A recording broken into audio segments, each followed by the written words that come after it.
Essa estação, ela começou a construção em 1919, foi finalizado em 1922, justamente no ano que marca o primeiro centenário da independência no Brasil. Então foi uma data bem interessante, porque a cidade estava bem festiva, a inauguração dia 9 de setembro de 1922, e foi uma data sim muito aguardada, muito esperada, inclusive porque nesse dia chegaria de São Paulo um trem com mais ou menos 7 vagões, trazendo autoridades, né? Algumas autoridades, inclusive, que começaram essa viagem no Rio de Janeiro de trem. Então, esse ramal de Piracicaba, ele era interligado com Santa Bárbara e Nova Odessa. Então, esse trem, antes de chegar em Piracicaba, partiu de São Paulo às 13 horas e passou por Nova Odessa, Santa Bárbara e chegou em Piracicaba por mais ou menos por volta das 19 horas e 30 minutos. Então, aqui tinha a banda esperando, foi construído um portal aqui no final da Rua Boa Morte para festejar essa data. Então, tem algumas imagens antigas que mostram esse portal construído para essa data. Então, foi muito esperado. Por quê? Porque o trem nessa época era considerado um sinal de modernidade, né? Era a oportunidade de interligar cidades, né? E interligar culturas, interligar pessoas. Então, a estação para a cidade era muito importante, né? Então, foi muito aguardado nessa época. Alguns marcos importantes na história da nossa cidade, inclusive do Brasil, e que tem a ver com a Estação da Paulista. Um deles é a Revolução de 1932, a Revolução Constitucionalista.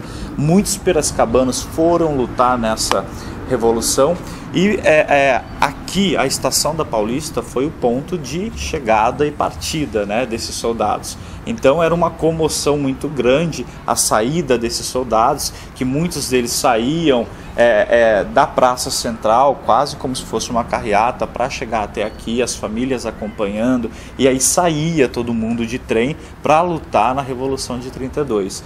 E havia uma expectativa para a volta desses soldados. As famílias vinham esperar a chegada dos trens, porque não se sabia se esses soldados voltariam ou não. Então nessa chegada era a alegria de muitas famílias que reencontravam os seus parentes e a tristeza de algumas famílias que não tinham de volta o seu soldado. Então isso ficou muito forte aqui na história da cidade, né?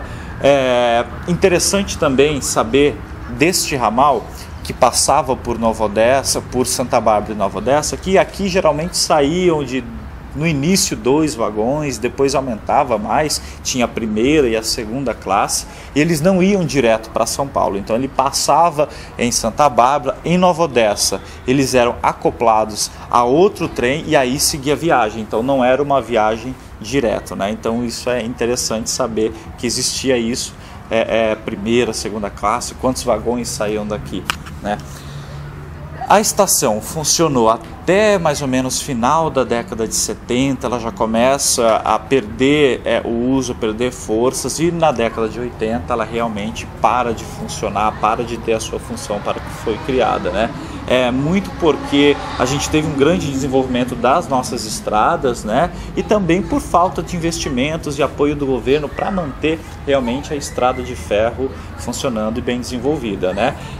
Considero que a coisa mais difícil é você poder montar primeiro uma estrutura interligando e criando a estrada de ferro. Uma vez criada, investimentos para manutenção seria a coisa mais fácil, mas infelizmente não foi isso que aconteceu.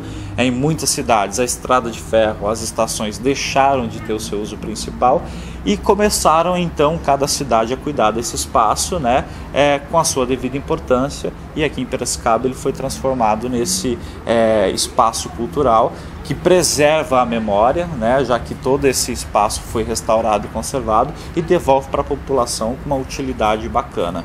Então é um espaço que você pode lembrar muito, traz muito à memória de uma época em que Piracicaba começou a se interligar com outras cidades, e hoje nós temos esse espaço aqui preservado, muito bacana.